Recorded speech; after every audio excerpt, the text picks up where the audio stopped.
Hey dudes and dudettes, it's Simon Hurley and welcome to another video. In today's video, I'm starting a new series called Card Making Process, where it's a little bit less edited, still kind of clear and concise, but a little bit more detail so I can walk you through every step of my card making process and fit in a lot more crafting tips as I go.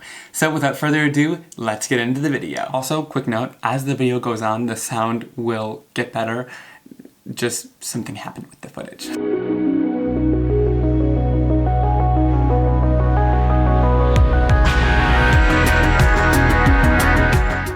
Alright, so this Posh Poinsettias stamp set is so much fun. We released it back in July for a little Christmas in July moment. So of course, in this stamp set we have this larger wreath, and then we have kind of images like this to fill in some of the other images, and I'm going to share exactly how those work today to make a really quick and simple card. Alright, so I'm going to add my lined wreath down onto the acrylic block, and when I get like bubbles like this, I want to make sure to press out those bubbles, and then you'll get the best stamped result. So just make sure you apply pressure all over to get out any air bubbles, and then we can go in with our stamping. And I'm going to use a little bit of jet black Archival. This is my fave because I go in with lots of water when I'm using my inks and stuff like that, and this is going to be waterproof once we're all done.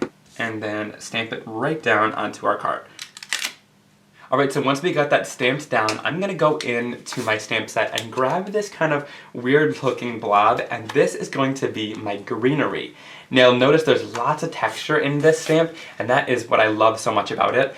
So you can get a really great colored wreath with little to no effort. So again, I'm going to place it down, and then in the area where there's no like designs, you want to make sure to push all of the air bubbles out of there. I find just in case if you're having troubles, that tip really helps to get a perfect stamped image on images where there's a little bit more empty space. So I'm going to go into here and do my stamping. I'm going to start off with a little bit of Later Gator, which is kind of my mid-tone green color. And then the cool part is I can go in and add a little bit of shading in here too. So I'm going to go in with some fake plant and add some shading to the edges. To do this, I'm just going to take the ink pad and kind of roll it in just using the edge of my ink pad, and that's going to give it some really nice shadow and dimension. So the thing is that I love about this is it's going to give me some really simple coloring, and I didn't have to go in and fill this in and give it all the texture it's gonna get. So sometimes I just like to spray it once or twice to get it a little bit saturated, and then we can go in and do our stamping. And you're gonna kind of find how this lines up by just turning it around and seeing what's gonna work best. And there we go. Okay, that's the perfect side. Make sure everything's gonna line up perfectly, and then give it a good stamp down. And when I lift that off, you'll see there is some texture in there. That's how it's meant to stamp, because there's lots of texture that we added to that darker area to give you this kind of cool wreath look. Alright, I'm bringing in some of my inks to water in the pine cones and poinsettia. So I'm just going to add my inks down onto my surface, and you could use a craft sheet here to protect your surface and make sure the inks sit on top. So I'm going in with some Tropical Tango, Game Over, Bee Sting, which is a little bit of a lighter red, so it'll give some good shading.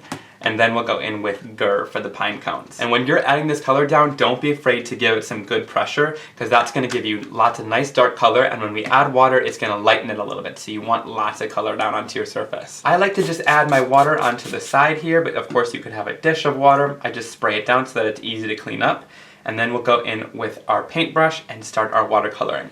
And I found this works a lot better for me than a water brush, because I can control how much water comes out. And I like to add a little bit less water.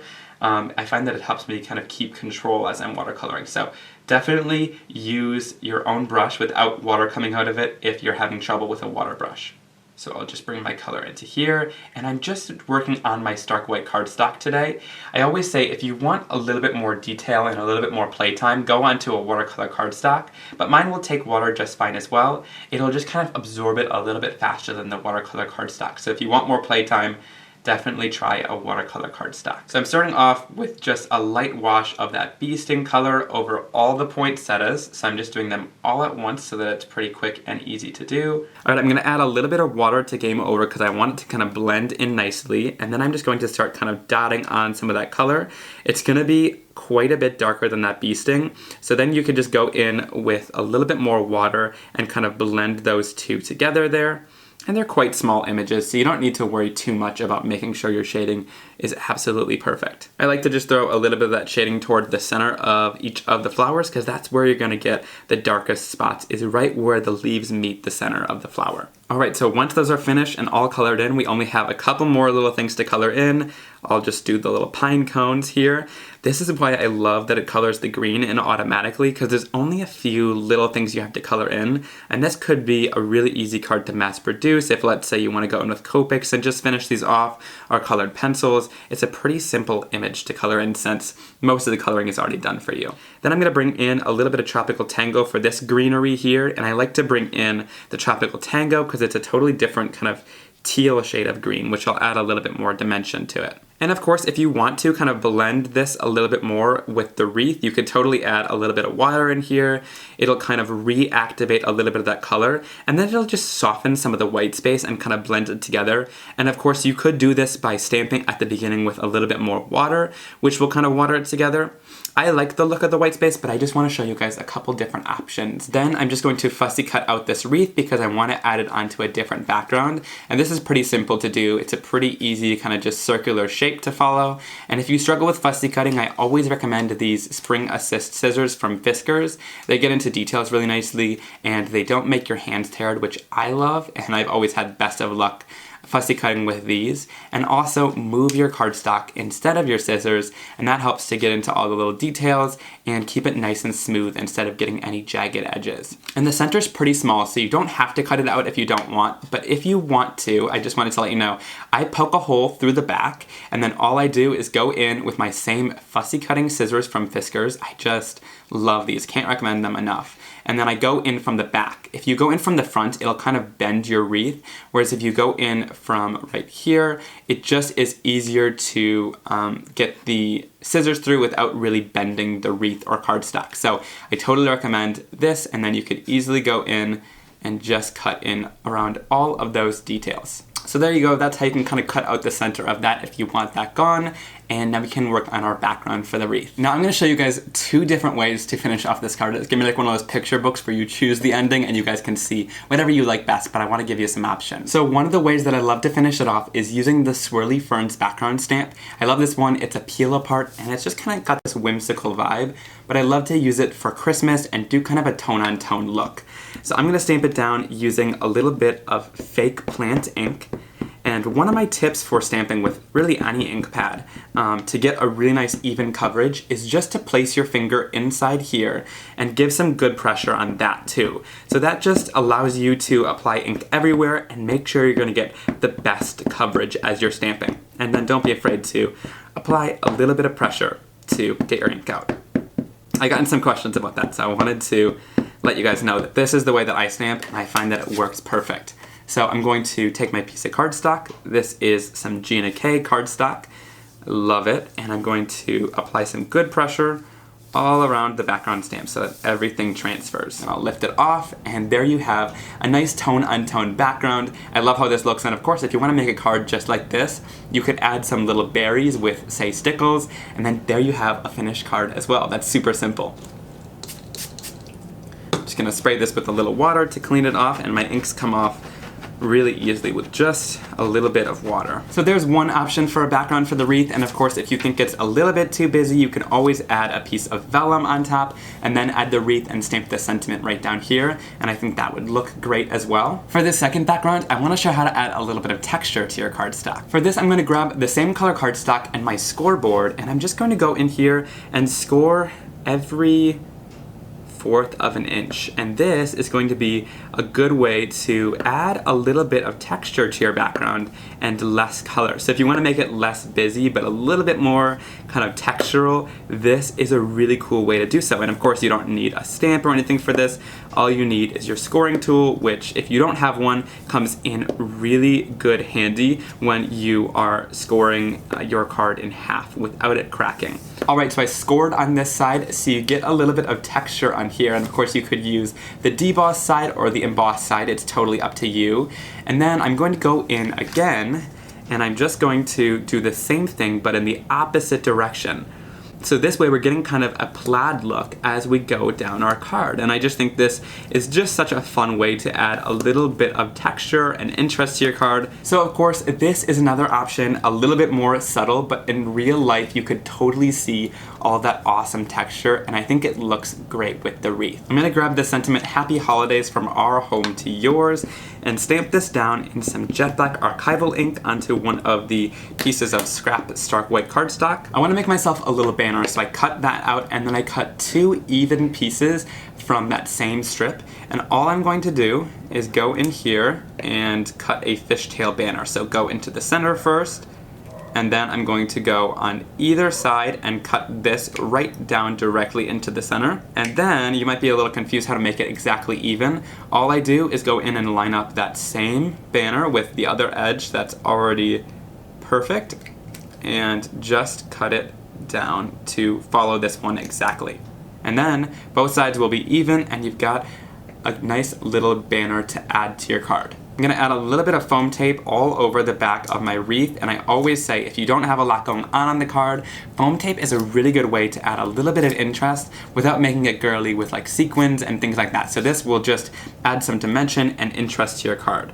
I'm going to stick it right down onto here, kind of more up to the top because we're gonna have a sentiment right below it. And then I'm going to line the other one up as well, and this grid makes it so easy to make sure that everything's going to be lined up straight on the card. I'm gonna go in and finish it off with a little bit of Wink of Stella or glitter pen and just go in here and go over top of the poinsettias to add a little bit of shimmer and shine. And once this is dry, it's not gonna come off on your fingers.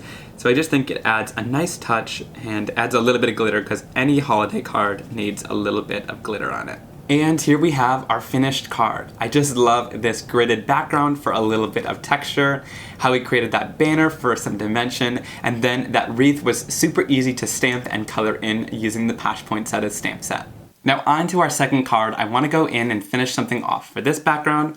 So I've grabbed the larger poinsettia from the same Posh Poinsettias stamp set, and I'm gonna stamp it in, again, some jet black archival ink so that it's nice and waterproof. And these also have solid images to color this in. Of course, you could just color it in by hand if that's what you want to do, but I like to go in with some ink. I find it saves me a little bit of time to color this in. Alright, so I'm gonna grab the large poinsettia image that's nice and solid, and I'm gonna go in with the corners, just the corners of my ink pads. Starting off with Slippery When Wet, then I'll go in with some Bee Sting, and I'm just gonna go kind of around that yellow area that we just created. I wanna keep that yellow color in the center because I like the warmth that it gives for those berries. And then once we're done kind of going around and adding the Bee Sting, I'll go in and add Game Over for a little bit of shading. And I just like to do this starting in from the edges and then kind of rolling the ink on, so that you get a little bit of a darker color. Now let's go in and spray this down to get the color moving a little bit. For this one, I like to kind of watercolor it down a little bit more like that. And then we can find where this matches up. And then I'm gonna stamp it right down onto the card. Same thing here, I did the leaves in different sections so that there's more room in the stamp set. So I'll just go in and do the exact same thing, roll on a little bit of color, and then spray it to get a more watercolor effect, and then we can stamp it down. And so the reason why I like these solid stamps with our inks is it's a lot easier to stamp than watercolor, and if you're a beginner and aren't really in love with watercolors, this can be a really easy way to do that. So I just love that cool watercolor look, and kind of where it missed there, of course you can add more water or more ink down to get that all filled in, but I like this kind of sporadic look. It's so fun. And of course if you want to, you can darken a little bit of those colors by going in with the same color on a little mini ink blending tool, and these detail blenders are so fun to just go in and add a little bit of color. So that's a really easy way if you want to fill in some of those areas or make it a little bit more vibrant after you're done coloring. This can be a great way to do that. Alright, now for my sentiment, I grabbed the 'Tis the Season to Be Jolly sentiment, and I'm just going to bend it like this, and then you can get a cool bend in these clear stamps, and I think that's going to kind of finish off this design really nicely. And for this sentiment, I think I'm going to go in with the Bee Sting and stamp it down, and then I'm also going to go in with Game Over and do like the edges so that we get this cool shaded effect. and I'll stamp it down, and there we go. We have this fun sentiment in red, and then once you're done with bending your stamp, I would take it off of the acrylic block right away and kind of set it down how it normally was so that it doesn't, you know, keep that stamp in that position forever. Okay, so to finish off the card, I've added everything on some foam tape. I'll add my poinsettia kind of near the center of my card, and then I'll add the "'Tis the Season to be Jolly" kind of coming out from that poinsettia and wrapping around. And I love the look of this card once it's all complete. That background tone on tone is a ton of fun. I loved how easy it was to color in that poinsettia with the stamps. And then bending the sentiment is such a good way to create a card that feels complete like this in any direction you want. Alright guys, here are the 2 holiday cards we created with the Posh Poinsettias stamp set. I hope you really enjoyed this video and seeing a little bit more into my card making process as I shared tons of tips and tricks with all of you guys. Leave a comment down below which one of the cards were your favorite. I would love to hear from you guys down there. Give this video a big thumbs up if you enjoyed it, and click that subscribe button down below to never miss another card making and crafting video like this one from me. Alright guys, I also have a phone number, so be sure to text me for any sales, deals, and chatting one-on-one if you guys have any questions. And I'll see you very, very soon for another card making and crafting video. Have a great day. Bye!